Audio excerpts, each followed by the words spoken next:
வணக்கம் அன்பான சூரியனர்களே. ஒரு நபர் தொலைபேசி வாயிலாக மேசத்தில் சூரியன் இருந்தால் என்ன பண்ணும்னு கேட்டிருக்காங்க. அது அவங்களுக்காக இந்த காணொளியை பதிவிடுகிறேன். அது அனைவருக்குமே பொருந்தும் என்பது உண்மை. எந்த ராசியாக இருந்தாலும் எந்த லக்னமாக இருந்தாலும் மேசத்தில் சூரியன் இருந்தால் உச்சம் பெறுகிறார்.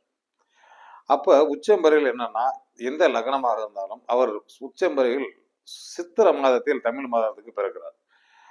அந்த திசை காலங்கள் 6 ஆண்டுகள் தான். அந்த 6 ஆண்டுகளில் பார்த்தீங்கன்னா, நல்ல லக்னமாக இருந்து, யோகாதிபதி லக்னமாக இருந்து, குறிப்பாக இப்ப நம்ம பார்த்தீங்கன்னா, சிம்ம லக்னமாக எடுத்துக்கலாம். சிம்ம லக்னத்துக்கு சூரியன் உச்சம் வரையில் அந்த திசை உண்மையாகவே நல்ல சிறப்புகளை செய்கிறது.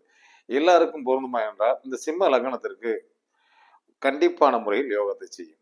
அந்த திசை காலங்களில் நினைக்கக்கூடிய அறிவாற்றல் அனைத்துமே நிச்சயம் ஒரு முறை நீங்கள் சூரியனார் கோயில் சென்று வந்தால் சிறப்பு அம்சங்கள் உண்டு. அந்த திசை நடக்கும். நாளும் நல்ல நடக்கும் என்று நல்ல கருத்தை கூறி விடைபெறுகிறேன். நன்றி, வணக்கம்.